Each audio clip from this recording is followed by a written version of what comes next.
A fire-adapted community is a community located in a fire-prone area that requires little assistance from firefighters during a wildfire. Residents of these communities accept responsibility for living in a high fire hazard area and possess the knowledge and skills to prepare their homes and property to survive, evacuate early, safely, and effectively, and survive if trapped.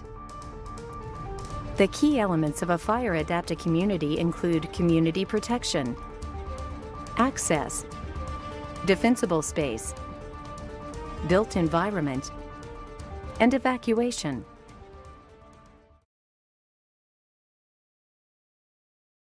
Community protection. Community protection includes fuel breaks and safe areas. A fuel break is a strip of land where flammable vegetation has been removed and less hazardous vegetation is retained. Fuel breaks change fire behavior by slowing it down, reducing the length of flames, or preventing the fire from reaching tree canopies. Fuel breaks can improve the effectiveness of fire retardant and water drop from the air and provide a safe area for firefighters to operate. Within a fuel break, firefighters can safely set back fires and more easily create fire lines, a strip of bare ground established to stop or slow the fire.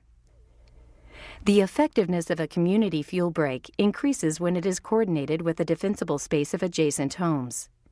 Safe areas provide a spot to wait out the wildfire if necessary, like this park. Safe areas may be necessary if evacuation routes are cut off or congested with traffic. Safe areas can also include ball fields, irrigated pastures, and parking lots. Access. The access features of a fire-adapted community enable emergency responders to arrive in the community or a home in a timely manner during a wildfire. Good access also facilitates safe evacuation of residents.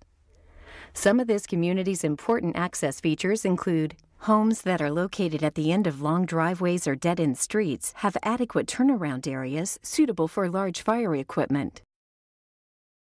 A second access road, even one only used for emergency purposes, improves traffic flow during a wildfire and provides an alternate escape route.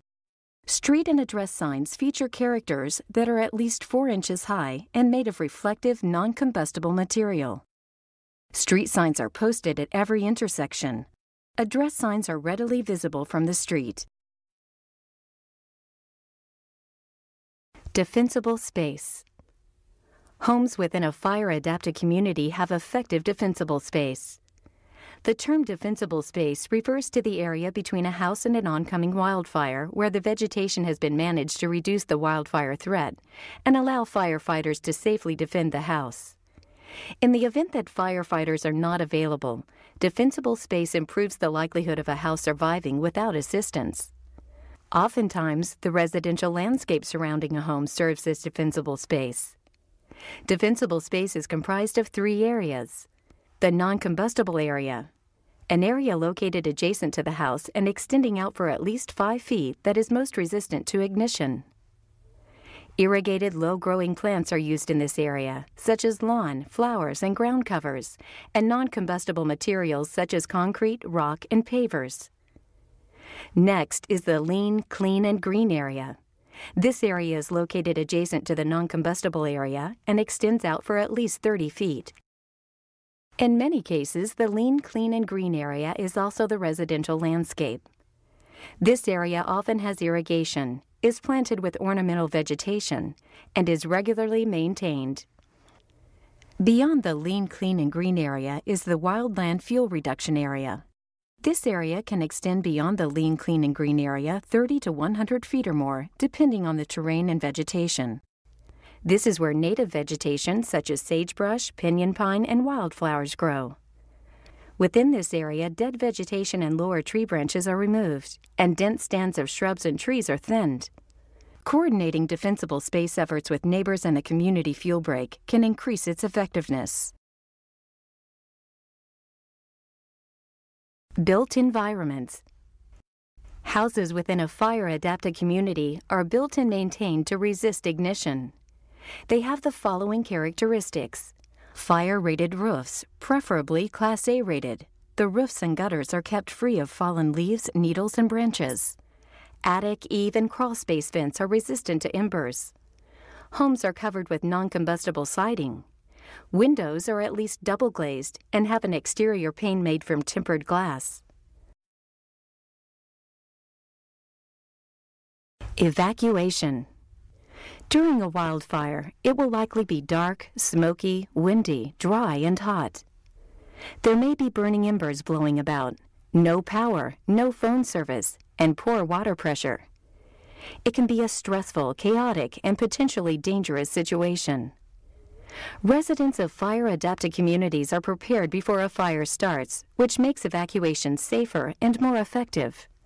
They create a family emergency plan which includes choosing out-of-town contacts, selecting safe meeting points in case family members are separated during an emergency, and identifying and practicing escape routes from each room in the home as well as out of the community.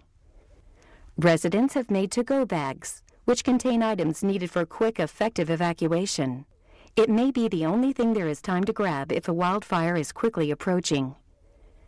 Prepared residents have planned for the evacuation of pets and livestock and have considered what care needs to be provided for the elderly, people with medical problems, and people with disabilities. Before evacuating, residents know how to properly prepare the interior and exterior of their home to survive wildfire. They also evacuate immediately when asked by fire or law enforcement officials. If trapped, residents know to stay inside the home and dial 911. For a more complete description, please refer to the Fire Adapted Communities, the Next Step in Wildfire Preparedness publication.